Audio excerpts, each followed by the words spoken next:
Subscribe to also our company, Unique to Business Solutions, the social media platform. Follow us to get to know what we offer as a company. So enough of that.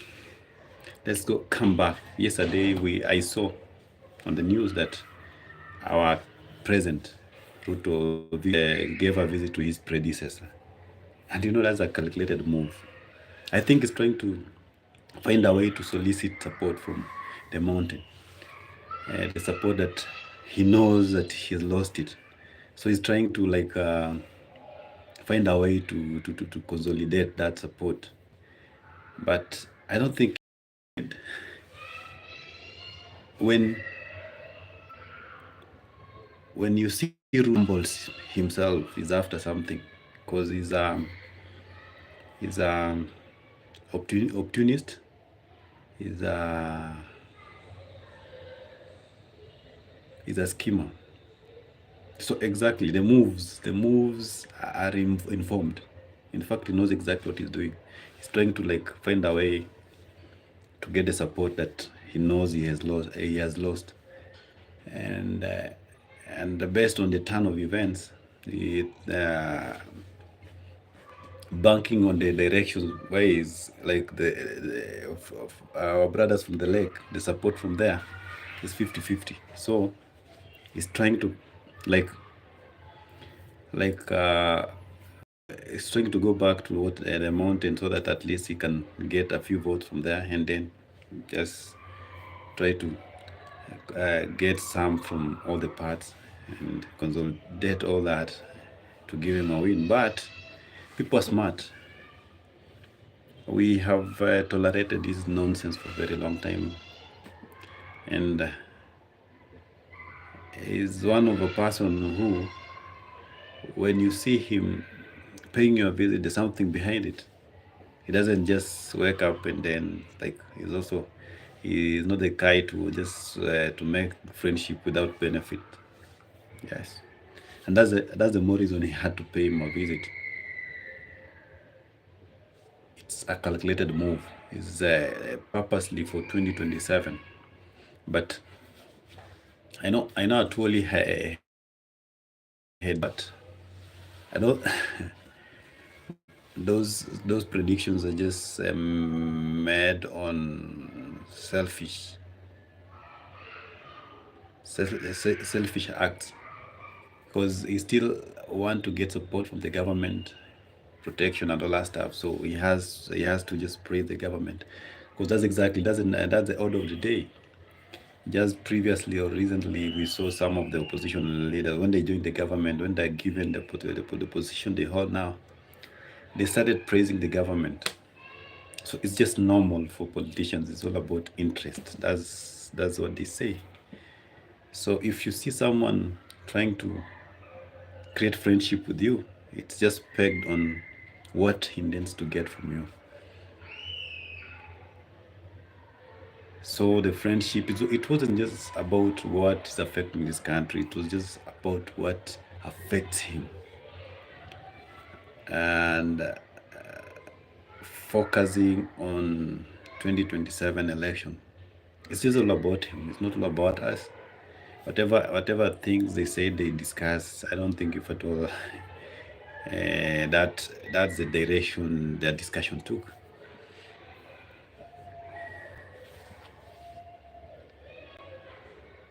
This is one guy that we not supposed even to add him an extra minute, based on how he's managed the government, the country, and then first of all, he's not the type to be advised, so you can imagine. And leaders are supposed to be more of listeners than just talkers or blabbers. And I think that's ignoring the advisors is what has led us to whatever positions we are in. Managing plants and managing human beings, we're totally different. A plant will not fight, and a plan will not question. But we human beings will have to question, because this country belongs to all of us. We have to question how it's managed, how it's run. over the years. I know we've had maybe from onset, from independence, and also our forefathers fought for this country to liberate this country. It was for us all, not for just a few individuals. And if I told you are going to like assess or look back a little bit and be more focused on how things unfolded from then, you're going to realize from independence, we have these particular families that have always benefited from it. The elite, the elite from inception, the elite from independence are the ones, their families always just uh, get benefits from the government in terms of jobs, in terms of employment, in terms of resources, and all that, in terms of protection. They have always benefited. And it's high time we deviated from the norm. We have to like end the status quo, to do things differently, because they always say if you do something the same way, in a same environment, using the same strategies, and you tend to get the same results. So the best thing is that now we have just to try something different, and that should be our focus. Because speaking from politicians are very selfish and more focused on themselves, and whatever narrative they can sell, the end gain is them. So we have to change all this. We don't have just to be condoned, because these people will come campaign using our money that they have stolen to try and pull a wool over our eyes, to make us believe that they have a best of interest for us. Someone is going to dish you 50 bob, but that 50 bob you're going to pay with your blood. That's exactly what has been going on in a political realm. So unless we change, unless we give chances to people who have a base of interest for this country, regardless of if they have money or not. Because leadership's not just pegged on, because we for instance, most of us have been maybe raised from the humble background, but that does not deter us from uh, from ascending to leadership positions, because there's something in us that needs to go out there, needs to be tapped, needs to be exploited. And if at all we believe that we also have the leadership skills, it's only prudent for the government to give us the opportunity to be able to also give what we have, that we have inside of us. We can never realize that if we're not given a chance to do that.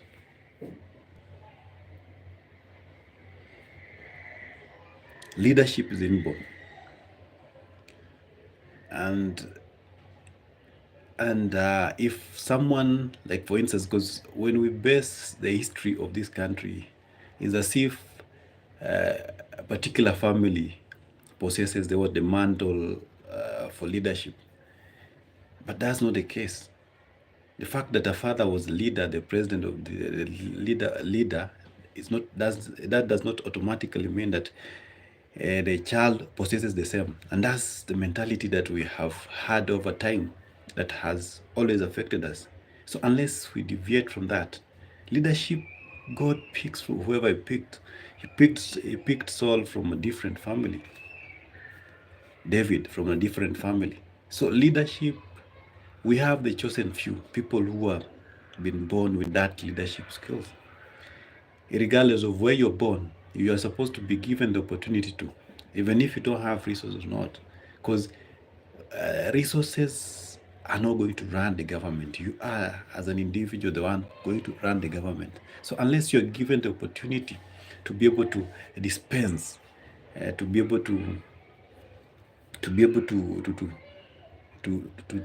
bring out the leadership that is inbuilt. But that does also, having been born with a leadership quality doesn't mean that you don't have to go to school. Going to school will only sharpen the skills to make you better, because you cannot be an illiterate person and try to like be a leader in this current regime. You cannot manage, because economy is built up of different things. There's what we call like an economy. What entails an economy? We have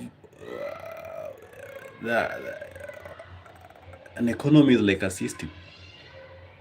There's what we call injection. There's withdrawals from the system.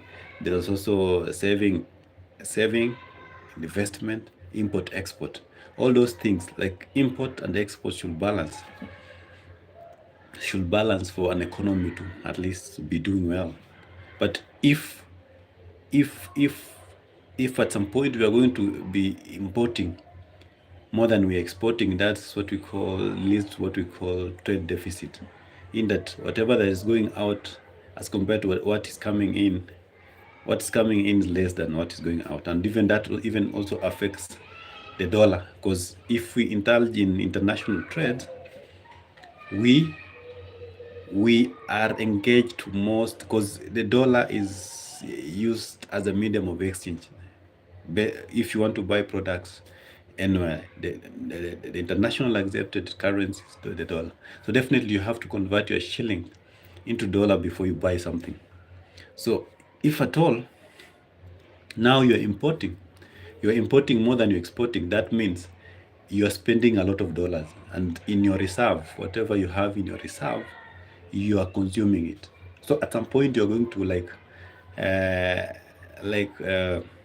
be limited in terms of dollars, and that will also affect the economy. It will affect our shilling. The power to purchase, it will also go down, because that's only just measured based on the dollar. So if a dollar depreciates against a shilling, then that shilling is strengthening in terms of the capacity or the power to purchase. So unless we are going to work on, unless you understand the system, unless you understand how the economy works, that's the only way. And there's also some aspect like investment and saving. And there's also what we call disposable income. So if at all a country is not taxing you, overtaxing you, that means you're going to be left with more disposable income. You'll have the power to invest and save. And when you save and invest, you're creating a value in an economy. That means you are creating employment. People will be employed because of increase in demand. You've empowered people to purchase, and that will have just for it to like. There's what we call power of demand and supply. It will affect the supply chain, and then definitely they also have to increase the number of employees to be able to counter. That's how it works.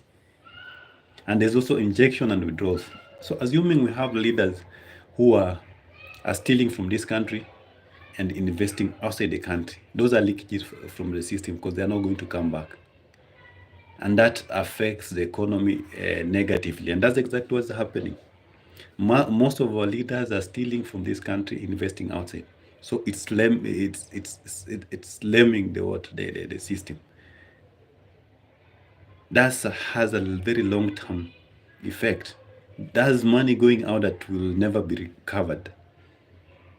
So unless maybe someone steals and reinvests in the same economy, because maybe he's stolen money that was lying somewhere idle and put into an investment that led to job creation and all that stuff, that will fuel up economy. But stealing from your own country and investing outside, those are leakages from the system. That's money going out that will never come. That should be equivalent to treason. Those people should be charged with treason, because. And then there's something else I also want to also share. There's because when Mzungu was leaving this country was left health in terms of industries, in terms of resources in terms of like we were we were well in all aspects. In fact, we had a plenty within our borders. That's the word that should use. But now, because we had very selfish and egocentric leaders, we have some leaders like whose focus was make them poor, make them poorer, so that you can remain in power, and that relate to most of them stealing from their own country and investing outside, and some even started their own companies and then started sneaking in products from outside. Sneaking in products. Let me use an example of the sugar. You find someone like you start indulging in a business where he's buying sugar from a neighboring country or abroad where the sugar is somewhat cheaper. So you sneak that product in. When you sneak that product in, there's something you also avoiding, which is called the tariffs. And tariffs is meant to make that product, the moment it hits the Kenyan market, should be more costly than our local products to encourage local consumption. But that has not been happening. The same politicians were sneaking in products like sugar, came into Kenyan market, now labeled as an what is of a high quality, because people tend to think that any product that comes out from either those commonly recognized country or continent that are so powerful, so that is equal to what the quality of the product. So it's people always think that now that product is of high quality as compared to all local product, and mark you, that product is also hitting the Kenyan market and it's very cheap. So people end up buying those products, buying the sugar from outside now, and then they don't buy our own products. So when Mumias produces sugar and then no one's buying, they're not going to be able to pay the employees. They're not going to be able to pay the farmers, and that in long run will lead to what the closing down of such industries. So we now, and that affects the economy, because most of the people are going to like lose the jobs. The power, the demand is going to affect all the sectors, because the demand has gone down. The power to purchase, the potential buyers who are also part of the demand, majority of them are shed off because they are unable to buy. So you know what that means? It affects all the other sector, because someone working in an industry and definitely is on a pay, so he can be able to buy a product, be able to buy unga from another industry.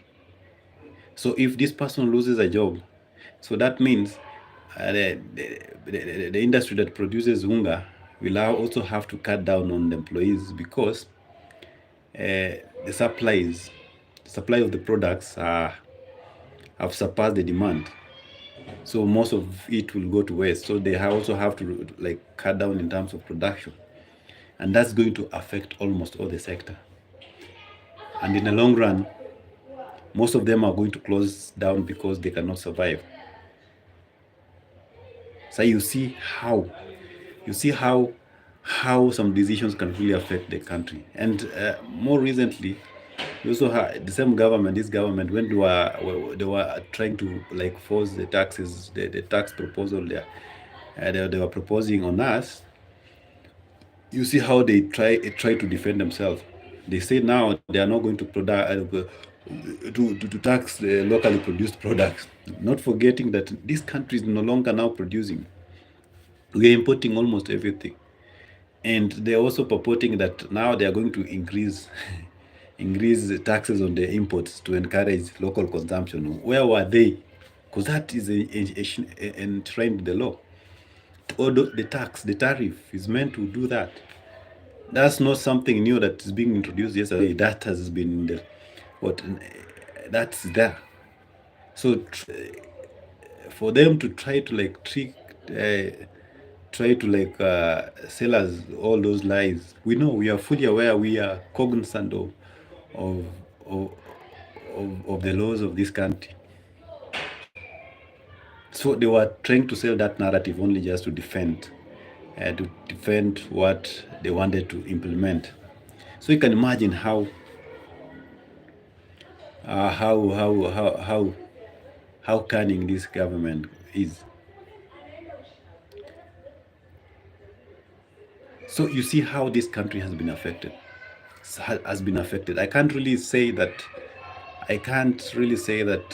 Ruto is behind all this.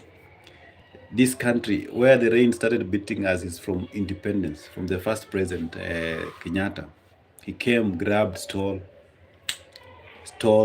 down some of the industries, the companies that were there. Moi came, reinforced, amplified the same. That's why you can see the richest families in this country, the Moi family, Kenyatta family, because they have really stolen a lot from the government. So we can't just um, heap the blames on only Ruto alone. The presence we've had as a country have played one role or the other one in terms of bringing our economy down to a ditch somewhere. So they have all played a bigger role. So if you want to change how things are done, then it takes me, you, and you to make a difference. We should look elsewhere. We should look elsewhere for leaders instead of really banking on the same family since time immemorial. So it's our collective responsibility to protect the posterity, because as the way things are unfolding, it only means that we are getting to a point where we'll be unable even to feed ourselves. Yes, the agriculture farms and all, they are being encroached by what developers. Instead of the government protecting our or reserve areas for agriculture, they have laid it bare for developers to come and exploit. So that we are erecting many tall buildings, many buildings are coming up, encroaching all those areas. Not forgetting that at some point we will need food. How are we going to plant our food? And that's also affecting our climate in terms of what they are cutting down trees, and you know exactly the effect of that. So it takes every one of us to come and speak. Let's speak out. We can't just sit and watch the posterity being messed up. And mark you, there's also something else also have to share. You know, all these entrusting these older generations with the leadership. You know, these people are not going to be there in the next 20 years. So what does that mean? They don't care whatever that will come afterward. And they are the most selfish generation. I don't know, should I call them the boomers? The most selfish generation. Come when it comes, in fact, they're competing these young ones in terms of even their girlfriend. I'm sorry to say that, but that's exactly what's happening. They deny them jobs and then take advantage of the positions, their money, to the girlfriends of the younger generations. As you see, you're being messed up all fronts. This person has denied you a job, and more so is going ahead on even taking your own girlfriend. So you can imagine this certain sort of what like all generation, the boomers, they have totally messed up this country. So it takes our collective responsibility to be able to change that. If our forefathers fought, they died for a cause. They died for us to experience something good. Our economy is being run down. The massive looting and all that is happening around cannot give an enabling environment for business to thrive or an economy to survive. So we have to come together. We have to speak about this. We have to speak about this. We have to put an end to all this, because this country belongs to all of us. When when this country sinks, it sinks with all of us. Posterity, our generations, our lineage is affected, and is going to affect everyone. You know, the actions, these people think that once they are rich, they're going to be able to control everyone the way they deem fit. But forgetting that we have to coexist. When I'm hungry, I'm not going to give you the leeway to enjoy the little you have. I'm going to come for it, and that's going to like escalate the insecurity cases. That's not the situation. Like, that's not the place we want to push this country to. So it takes all of us. We have to speak. We have to voice. We have to wake up. Our forefathers fought because they were discriminated in those governments. They were maltreated. They were what? They were what? No one, the government even didn't really care or give a hoot about the existence. So they were being used, brutally beaten, and all that shit. So the same thing that they went through, in fact, even Mzungu was better, because Mzungu can push you hard, but he'll give you an enabled environment. But with a black, I can really buy, let me buy what Moi used to say, nywele ngumu, akili ngumu. How greedy can we be? How greedy can we be? I don't know. For instance, is it not Sudan? There's what you call, there's this country, Congo. Congo is well endowed in terms of minerals, but the poverty level in that country is just alarming.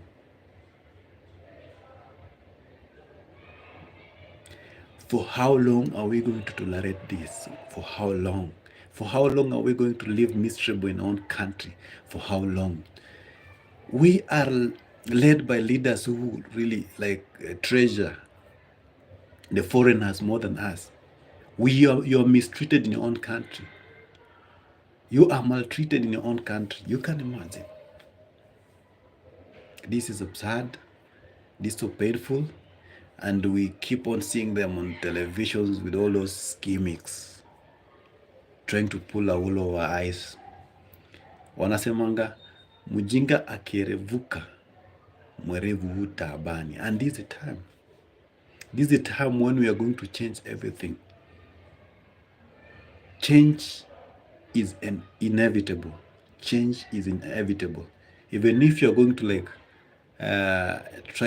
even if you're going to scare us, discourage us, I'll tell you this for a fact, that a hungry man is a hungry man. That person never fears anything. He's ready for anything. In fact, he's willing to put, because why should you die of hunger when you can at least die for a cause? Try, fight, what 50 Cent said, die trying. Don't die like a coward in your house.